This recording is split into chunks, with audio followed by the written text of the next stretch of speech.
दोस्तों, एक 13 साल का लड़का अपने दोस्तों के साथ में खेल रहा था। उसके दो दोस्त होते हैं। दो लोग आते हैं। उसको कहते हैं कि चलो वहां पर जो है, मैंने कॉल गर्ल बुलाई है, वहां पर चलते हैं। अब उस बच्चे को बहला फुसला कर दो लोग वहां पर लेकर जाते हैं। एक खंडहर और सुनसान जगह होती है। वहां ले जाने के बाद में उस बच्चे का हाथ पैर बांध देते हैं और उसके साथ में दिल्ली निर्भया जैसे जैसे दिल्ली निर्भया कांड हुआ था, उसी तरीके से सेम उस बच्चे के साथ में क्रूरता और दरिंदगी की जाती है। उसके शरीर पर जो है 90 से ज्यादा चोटों के निशान मिलते हैं। जो उस बच्चे का पोस्टमार्टम करते हैं, वो डॉक्टर भी कांप जाते हैं उसकी लाश की कंडीशन को देखकर। बेहद ही क्रूर तरीके से उस लड़के की हत्या कर दी जाती है। दोस्तों, उस मासूम के साथ में इतनी हैवानियत और दरिंदगी होती है जिसकी कभी किसी ने कल्पना भी नहीं की होगी। तो दोस्तों, आइए जानते हैं घटना कहाँ की है और कब की है और कैसे हुई ये घटना। नमस्कार दोस्तों, मैं अरविंद आप सभी का स्वागत करता हूं आपके अपने चैनल क्राइम 24 पर। दोस्तों, आज की ये जो घटना है उत्तर प्रदेश के कानपुर के अरवल थाना क्षेत्र की है। यहाँ पर एक लड़का जिसकी उम्र 13 साल होती है, उसके पिता जो हैं एक प्रॉपर्टी का काम करते हैं, प्रॉपर्टी डीलर होते हैं। वो अपने दोस्तों के साथ में अपने घर के बाहर कहीं खेल रहा होता है। तो उसके कुछ जान पहचान वाले दो लोग आते हैं जिसको वो बहुत अच्छे से जानता था। अब उस बच्चे को कहते हैं कि यार, हमारे साथ चलो ना, वहां पर मैंने कॉल गर्ल को बुलाई है और उसके साथ में मौज मस्ती करेंगे, खूब मजे करेंगे।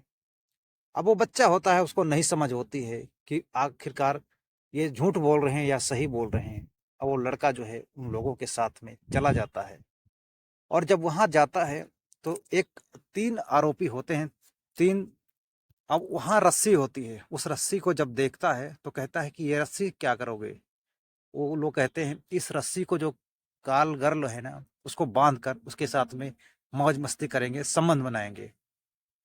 अब वो लड़का जो है, किसको 13 साल की उम्र होती है, उसको कुछ नहीं पता होता है। लेकिन कुछ ही देर बाद उस लड़के का जो है हाथ पैर बांध देते हैं और उसके साथ में बारी बारी से कुकर्म करते हैं। वो चिल्लाता रहता है, तड़पता रहता है। वो अपने आप को बचाने के लिए हर संभव कोशिश करता है, लेकिन तीन लोग होते हैं दोस्तों। वो उसकी शरीर जो है घसीटते घसीटते, वो जितना प्रयास करता है बचने को अपने आप, सब कुछ कट चुका था। वो इतने जख्म हुए थे उसके शरीर पर, शायद डॉक्टर की भी रूह कांप गई थी कि ये इतनी दरिंदगी इस लड़के के साथ में हुई थी। उसका कलेजा फट गया पोस्टमार्टम करते टाइम। वो हैरान रह गए कि आखिरकार जिस तरह से दिल्ली निर्भया कांड हुआ था, उसी तरीके से इस लड़के के साथ में हुई है दरिंदगी। और उसके शरीर पर 18 तो गंभीर चोटों के निशान मिलते हैं, ये पोस्टमार्टम रिपोर्ट में खुलासा होता है। और 90 चोट शरीर पर मिलते हैं। अब दोस्तों, जब ये घटना जो है, उसके बाद में जब वो लोग उसके साथ में दरिंदगी कर लेते हैं, फिर उस लड़के की जो है रस्सी से उसका गला दबा कस देते हैं, उसकी हत्या कर देते हैं। लेकिन थोड़ी देर के बाद में उस लड़के की सांसें जो हैं चलने लग जाती हैं। फिर वो तीनों लोग अपने मोटरसाइकिल से पेचकस निकालते हैं और सरिया उस लड़के के शरीर पर जगह जगह जो है पेचकस से और सरिये से चौंकते रहते हैं, खोद गोदते रहते हैं कि जब तक उसके प्राण निकल नहीं जाते हैं। अब उसको ले जाकर ये लोग एक 40 फुट से ज्यादा गहरा कुआं होता है, उस गहरे कुएं में उसकी लाश को फेंक देते हैं। लाश को फेंकने के बाद में उसी के मोबाइल से अब उसके पिता को मैसेज करते हैं अपने इस कि 10 लाख रुपए मुझे दे दे दीजिए, नहीं तो हम तुम्हारे बेटे को जान से मार देंगे। अब ये बात जो है जब पिता के पास पहुंचती है, पिता घबरा जाता है और पुलिस में शिकायत दर्ज करा देते हैं।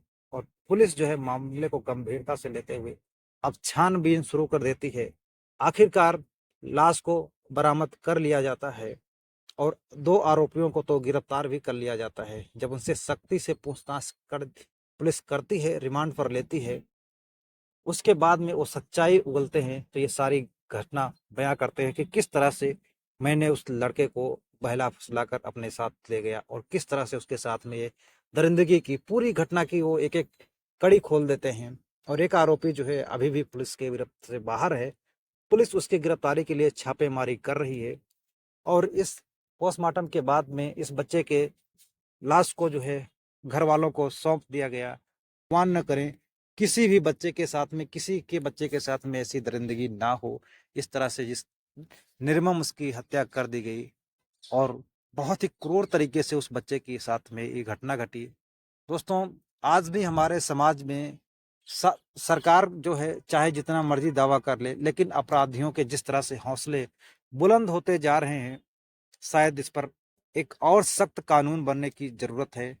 बाकी इस घटना के बारे में आपकी क्या राय है? अपनी राय कमेंट बॉक्स में जरूर लिखना दोस्तों। मिलते हैं और एक सचिन का घटना के साथ, तब तक के लिए जय हिंद दोस्तों।